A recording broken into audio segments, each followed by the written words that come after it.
Bismillahirrahmanirrahim. Let me begin with a couple of words regarding a pattern that we've been following so far and that I plan to continue to follow through the rest of the sessions. So whenever we come across a new term or a new concept, we have two choices. Either we can try to dig deep into it so that we can just reuse that holistic picture that we have taken a look into once for the rest of the text. And the other option, obviously, is to simply understand it to the level which is required just by that particular statement and the very immediate context. And later on, we can, whenever we come across that term again in a different context or in a different statement, we can increment it with further insight into it. And so cumulatively, we can build our understanding about it. This second approach might save some time in the start, though it will be averaged out later on. But in my view, it has a couple of disadvantages. One is that it's very difficult to have a holistic picture of any concept while building up this kind of a cumulative understanding. Secondly, there will not be any particular point, any reference point, which we can point to in case we have to consult back to that concept or that idea, that terminology, or in case we get a question, for example, on that. So in this case, for example, we discussed experience, we discussed idea and deed. If somebody asks us a question, what do you mean by experience? We can simply point them back to sessions 1 to 3. And that will suffice in explaining our understanding of the term in context of these sessions. But if we are spreading it too thin across all the sessions, then there will not be any particular point which we can use as a reference point later on to refer back to. So I'm planning to continue with the first approach for the rest of the sessions as well, unless you have an objection, in which case we can consider the alternative. And doing that will also mean that we'll spend some more time on the preface still. By the end of the preface, I'm hoping that we'll have equipped ourselves enough with the concepts and ideas that Iqbal uses recursively through the text, so that we are able to start faster when we hit lecture 1. But before that, we have to take our time, maybe 3-4 more sessions through the preface. Before we go into the text, I'll let you guys, because we're not going to discuss this model anymore today, I'll let you guys ask any questions if you have about this model.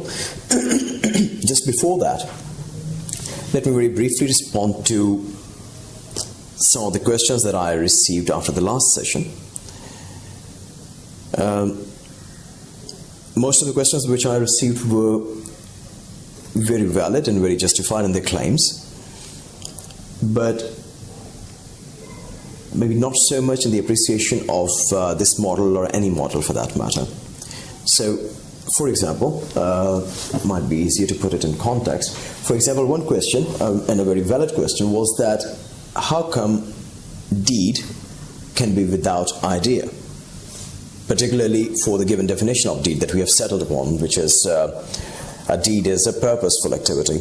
So how can there be a purposeful activity without a purpose behind it? So how can we separate idea like that in a different note and a separate note than deed? That is a very valid question, and if I had to map these things more accurately, then I would probably reduce this note down to plain simple activity. I would probably engage it in some particular manner with an idea, with a purpose, with a specific knowledge of the thing, of the objective, and will, which will come from state, which is an essential feature of ego, the will to achieve that particular objective and goal. And that would represent a more accurate picture of what we are talking about here. But the problem is that, and let me put it rather strongly, models, any model for that matter, they're not supposed to be accurate. Models are not meant to very accurately represent the reality. Models are simply merely convenient approximations of the patterns of the phenomenon that we are trying to understand, or that we're trying to use in a particular manner. And that approximation is meant for a particular purpose. So the main idea in a model, when we are devising a model, when we are designing one, the main idea is how well it can achieve its goal, how useful that particular model is. So there are plenty of times we can quote lots of examples when we have finer models available, more sophisticated models available, but we still decide to use a lesser, less accurate model because it fits the purpose better than the other one. And even there are cases when we have purposefully gone ahead and distorted a given model to simplify it further to suit a particular purpose. So we will revisit, as I announced a couple of times before in the previous sessions as well, we will revisit this model when we need to add, for example, these extra ingredients. When Iqbal, for example, talks about creativity and will, we will come back to this, we'll introduce new nodes and add that complexity to it. But till then, we do not need that complexity. It will just confuse things a bit. The purpose of this model is not to present the reality for your grasp as such right away, but to equip ourselves to have that understanding, to be able to grasp the reality to its fullest, to its possible fullest in the long run.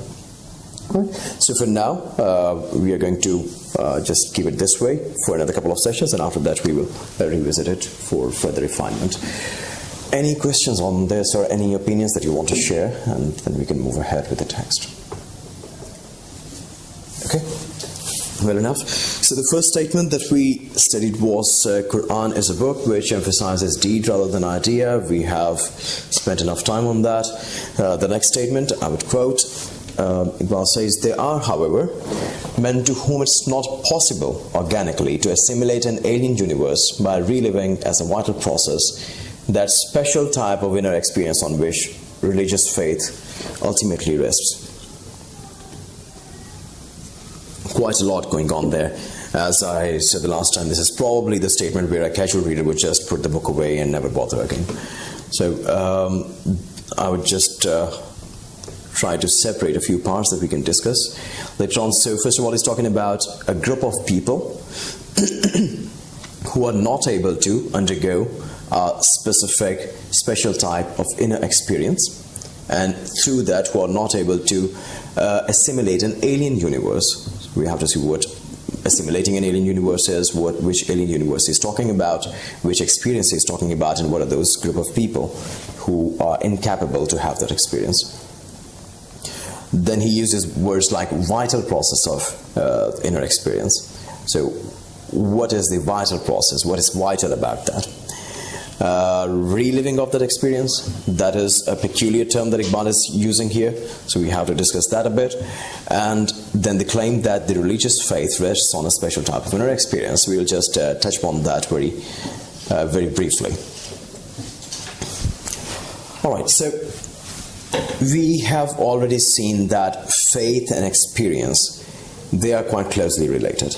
Right? Here we saw that faith is essentially a state, and experience is an event, a process, a multitude, which either induces a state or which changes a state, which either induces a state or a change in the state.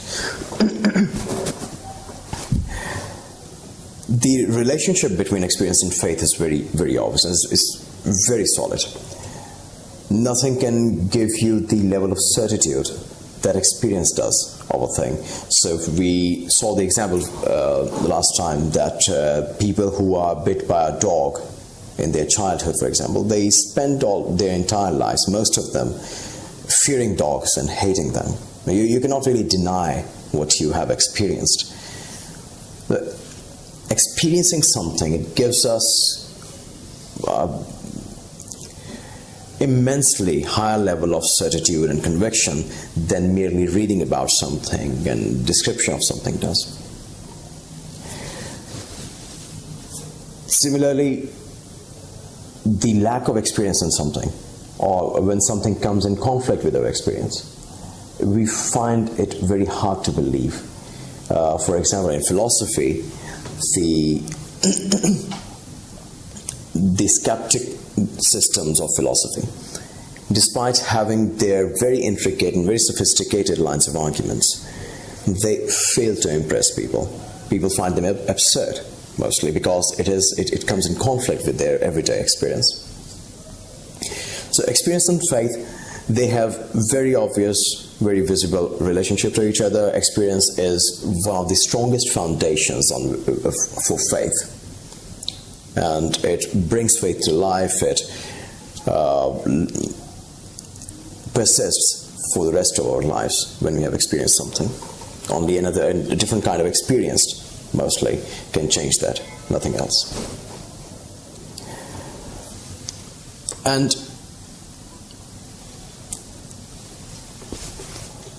the term vital that Iqbal has used here in relation to that particular experience, he says that it's a vital process to undergo that experience. In my opinion, all experience is vital. It is vital in the sense that it brings to life what otherwise would be merely a concept, merely an idea. So the example that we have seen a couple of times before is that of a person who has never tasted sweet in his life before, or anything for that matter. And you have to tell him how sugar tastes like. What would you do? You're going to give him all kind of descriptions of sugars, the texture, its physical and chemical properties. Even if the person has had sweet in his life before, but not sugar or not honey, there's nothing that words can really reveal to him as such. He might be a scholar in its physical and chemical properties and characteristics, but one spoonful of honey can do wonders for him. It will give the kind of information that nothing else can do. Right? Think of only reading in a book about water and actually drinking water, or actually taking a dip in the pool. See? And it is not just about the previously unfamiliar new realities that we are exploring, in which case, in which context the experience has that kind of significance. It is also about the things that we do have. For example, it works in reverse. That is what I mean to say. So for example, for a person with a child, for a parent, it is unimaginable to think how it would feel like to lose it. And despite having that child, despite being a parent already, despite having seen other people go through that trauma and that tragedy, that grief is only a concept until one day, God forbid, it happens. And then suddenly all those things, all those ideas, all those observations of other people, they come to life. They pretty much engulf you. They become you for a while. So you really feel that tragedy. You have that tragedy inside you as part of your personality. So that is the kind of vital force that experience brings. Good or bad, it becomes part of us. It becomes part of our subjectivity, as we saw the last time. So what is experience? Experience brings a part or an aspect of the object, which we are experiencing. It makes that part and that aspect a part of our subjectivity. So it is also, in a way, it is a unifying contact. It makes part of that object a part of us. That object, what we have experienced, or a concept, or whatever, or a feeling, it ceases to be alien to us. It ceases to be something else. It starts becoming a part of us. That is the relationship of unity that experience establishes, which is contrary to any amount of ideas, any amount of reasoning, any amount of descriptions that we could otherwise. So, if we look through the verses of Quran, which try to reinstate or bolster our faith in God, they do not ever try to engage with their cognitive faculty. They do not try to appeal to our inferential abilities. They try to instead address a perceptive heart in us. So they try to awake a sort of a higher mode of perception, an intuitive mode of perception, by which we can feel the presence of God, by which we can experience the presence of God, rather than just thinking about it and trying to prove it through the analytical arguments. Right? So, Dr. Fidler Rahman, for example, he has very aptly noted in his very famous book, The Major Themes of Quran, and I quote, "The problem is not how to make men come to believe by giving lengthy and intricate theological proofs of God's existence, but how to shake him into belief by drawing his attention to certain obvious facts and turning these facts into reminders of God." And then he continues at another place. "And let us repeat that this reflecting, pondering, or heeding has nothing to do with devising formal proofs of God's existence or inferring God's existence, but with discovering God and developing a certain perception by lifting the veil from the mind."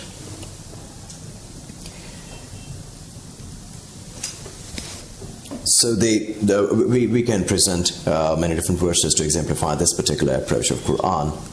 We are pressed for time, so I'll just move along. When Iqbal is talking about assimilation of an alien universe, it is in this manner, in this unifying property of experience, that he's mentioning those words. So when we experience the universe, that universe stops being an alien to us. We absorb a part of it in our personality. It is a kind of a subjective induction or subjective appropriation of the universe outside us, of the object outside us. So what is that alien universe that Iqbal is talking about? The alien universe that this kind of inner experience lets us assimilate. It is the higher order of reality, obviously, the transcendent. And it can also include this universe, obviously, because this universe, nevertheless, has its vertical elements, vertical signifiers. And we have increasingly, lately, learned to engage with this universe with a distant act of perception rather than engaging with it and building up that unifying relationship. So what else? But in this statement, Iqbal is not just talking about any experience. Iqbal is talking about a special inner experience. So what is that special inner experience? Religious experience is the term that Iqbal uses to refer to the experience that prophets have, through which they get revelation. And we all know that Iqbal does not qualitatively differentiate that kind of experience from the experience of a mystic.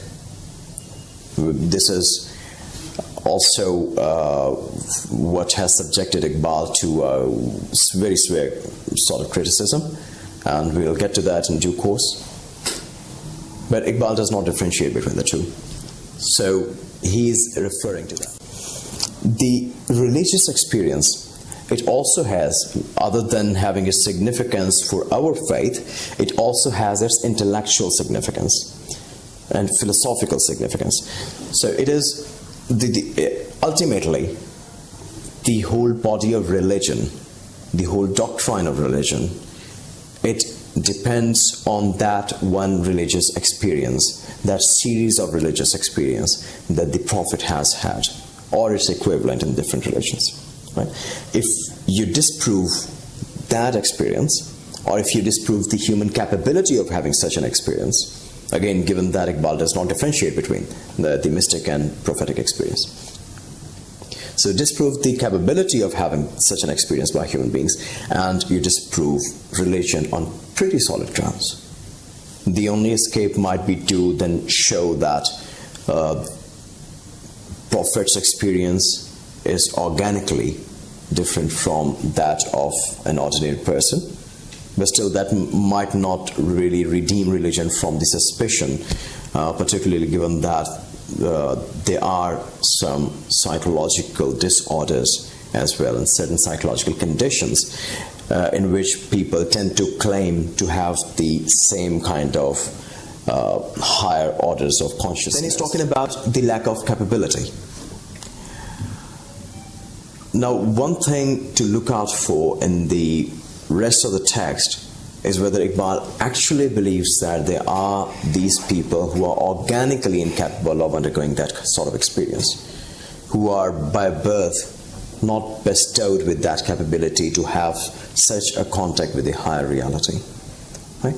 But that is what he's saying in this statement, that there are people, there are men who are organically not able to undergo that experience. And one example could be for Mu'tazilite movement, who did not have the experience and effects of modernity, modernism, postmodernism, all these things which are regularly blamed for this kind of approach towards the universe, but who still pretty much reduced whole religion and whole discourse of religion down to a system of concepts and ideas. He also moves on in the next statement to identify another group of people. He says, moreover, the modern man, by developing habits of concrete thought, habits which Islam itself fostered, at least in the early stages of his cultural career, has rendered himself less capable of that experience, which he further suspects because of its liability to illusion. So here he's identifying another group of people who are not organically incapable, but who have developed these incapabilities over the course of time, due to a multitude of factors which were present in their nurturing. So it's basically, the first statement is talking about a group of people who are incapable for natural reasons, and the second one is talking about people who have been nurtured so that they're now incapable. And these kind of people, we will reserve this term modern men for the next time. I'll just explain in a minute. For these people, not only that this universe remains alien, this universe that they cannot assimilate, the higher order of reality and the vertical elements in this universe, but even their capabilities remain alien to them.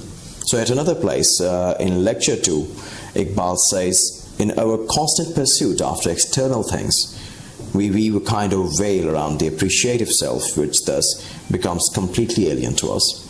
It is only in the moments of profound meditation, when the efficient self is in abeyance, that we sink into a deeper self and reach the inner center of experience. So, through what he's saying is that through this habit of the concrete, through being so used to the sense data, our higher senses, our senses of the contact with the higher realities, deplete slowly. And we are not able to sense either the higher reality or even that dimension of ourselves. We will get to this second statement in detail the next time. Next time we have to discuss, also we're going to reserve this term, as I said, modern men. We are going to discuss modernity and modernism as well as postmodernism.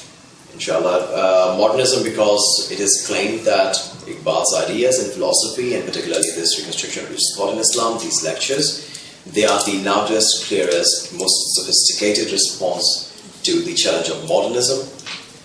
And secondly, about postmodernism, it is often claimed in critique that since Iqbal's ideas were in response to modernism, which was at its boom in Iqbal's days, and the current condition is not the modern condition but postmodern condition, so these ideas and these lectures, they are not relevant anymore.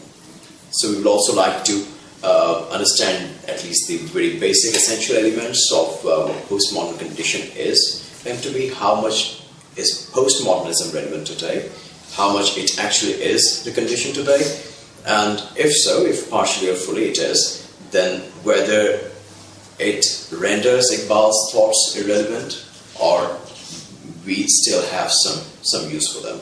Right? So these two topics, they will give us a perspective to take along for the rest of the text. That we will do the next time at moment's time, because it is a very long topic, and we would better have it in one go, in one sitting. This statement, the first statement, I will just reread it now that we have gone through some of its elements. They are, however, men to whom it is not possible organically to assimilate an alien universe. Assimilate, again, in the sense of that unifying contact that we talked about, that experience. It makes that alien object, the previously alien object, a part of your subjectivity. So, in a way, a part of yourself. So, its aspect is now imprinted on ourself, on our personality, and it's not alien anymore. So to assimilate an alien universe by reliving as a vital process that special type of inner experience on which religious faith ultimately rests. Any questions or any opinions on this statement? Please go ahead, otherwise we can just call it the day.